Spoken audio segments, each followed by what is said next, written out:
Hello guys, welcome back to my YouTube channel. तो last वाली दो वीडियो से हम सीबीएसई ईयर 2020 का इकोनॉमिक्स का क्वेश्चन पेपर सोल्व कर रहे हैं। तो आज हम उसी सीरीज को आगे बढ़ाने वाले हैं और आज हम मैक्रो इकोनॉमिक्स के क्वेश्चंस होते हैं जो कि मेनली थ्री आते हैं, बट दो क्वेश्चंस में चॉइस होती है तो मेनली थ्री थ्री मार्क्स के दो क्वेश्चन आते हैं।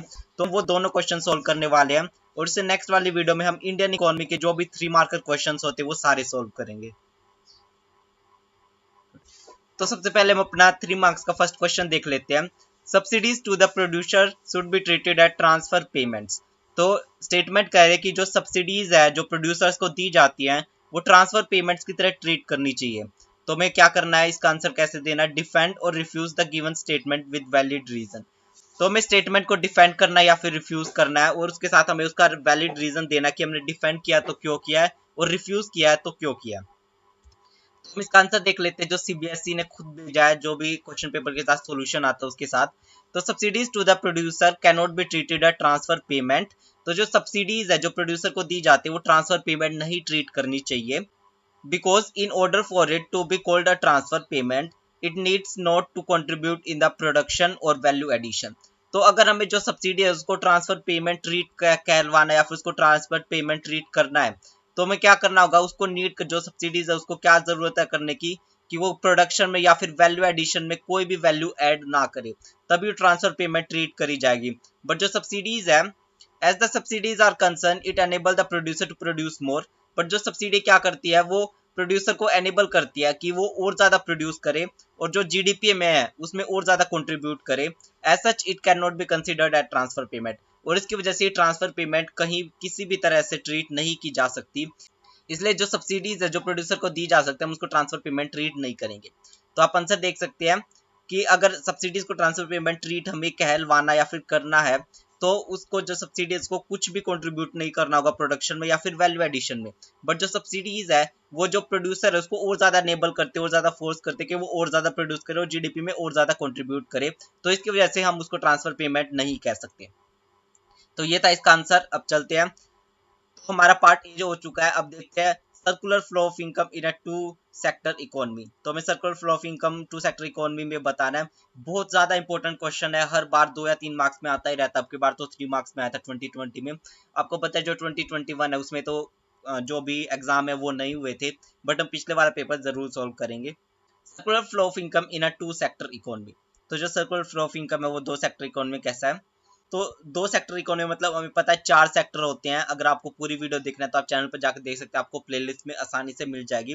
तो एक तो फर्म्स होते हैं, एक तो हाउस होल्ड सेक्टर होता है, एक फर्म्स होते हैं, एक गवर्नमेंट सेक्टर होता है और कौन सा होता है, रेस्ट ऑफ द वर्ल्ड, मतलब जो आउटसाइड सेक्टर होता है वो होता है।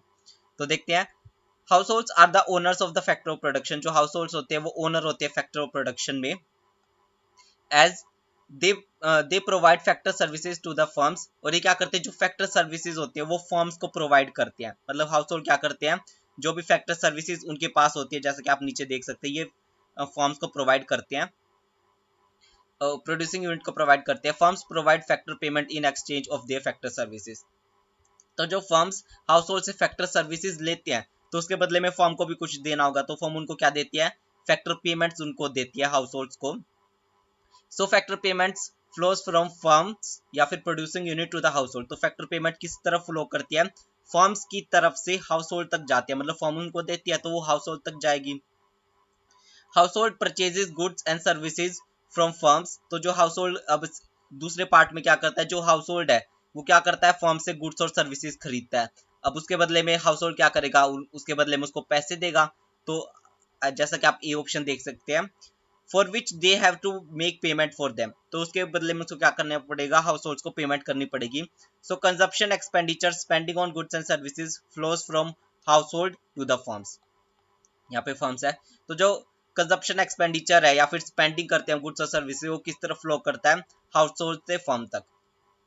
अब ये तो था पूरा आंसर जो आपको क्वेश्चन पेपर अगर बोर्ड में आ जाएगा तो वहां पे इसको ऐसा आंसर लिखना। अब मैं आपको इसको सिंपल फॉर्म में बताऊं तो अगर हम बोले तो दो सेक्टर होते हैं, एक तो फर्म होता है एक हाउस होल्ड होते हैं। वैसे तो 4 सेक्टर होते हैं बट क्लास 12 की मैक्रो इकोनॉमिक्स में 2 ही सेक्टर बताए गए हैं।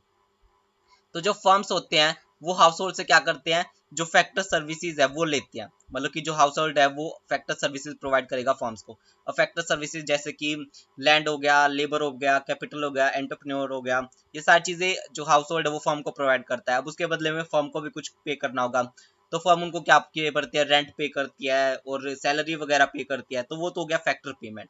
अब क्या करेगा, अब जो भी फर्म्स गुड्स का प्रोडक्शन करेंगे वो किसके लिए करेंगे, वो हाउस होल्ड के लिए करेंगे। अब हाउस होल्ड वो गुड्स और सर्विसेज लेंगे जैसा कि आप यहाँ पे देख सकते हैं।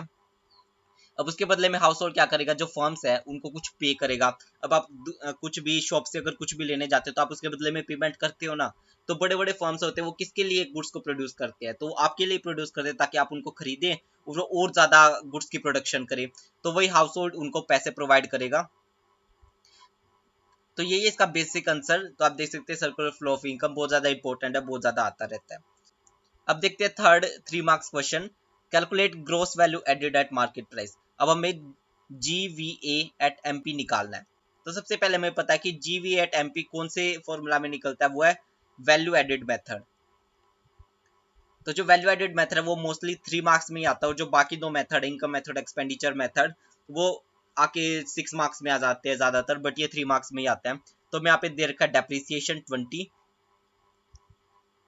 तो मैं यहाँ पे दे रखा है डेप्रिसिएशन 20, डोमेस्टिक सेल दे रखे हैं 200, चेंज इन स्टॉक -10, एक्सपोर्ट 10, और सिंगल यूज प्रोड्यूसर गुड्स हमारे पास यहाँ पे दे रखे हैं 120।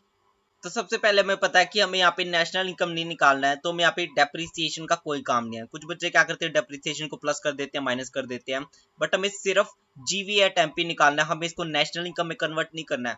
तो यहाँ पे जो डेप्रिसिएशन है उसका कोई काम नहीं आएगा। अब हम इन चारों से निकालेंगे GVA एट MP। तो सबसे पहले हमारे पास पता है GVA एट MP क्या होता है, वैल्यू ऑफ आउटपुट प्लस में value of output minus intermediate consumption. अब वैल्यू ऑफ आउटपुट क्या होता है, सेल्स प्लस में डेल्टा स्टॉक। तो सेल्स हमारे पास कितनी है 200, और डेल्टा स्टॉक हमारे पास कितना -10, तो ये हमारे पास आ जाएगा 190। अब 190 में हम क्या करेंगे, जो एक्सपोर्ट्स है उनको तो प्लस कर देंगे +10, और साथ में क्या करेंगे, जो भी सिंगल यूज प्रोड्यूसर गुड्स है उनको क्या कर देंगे, माइनस कर देंगे।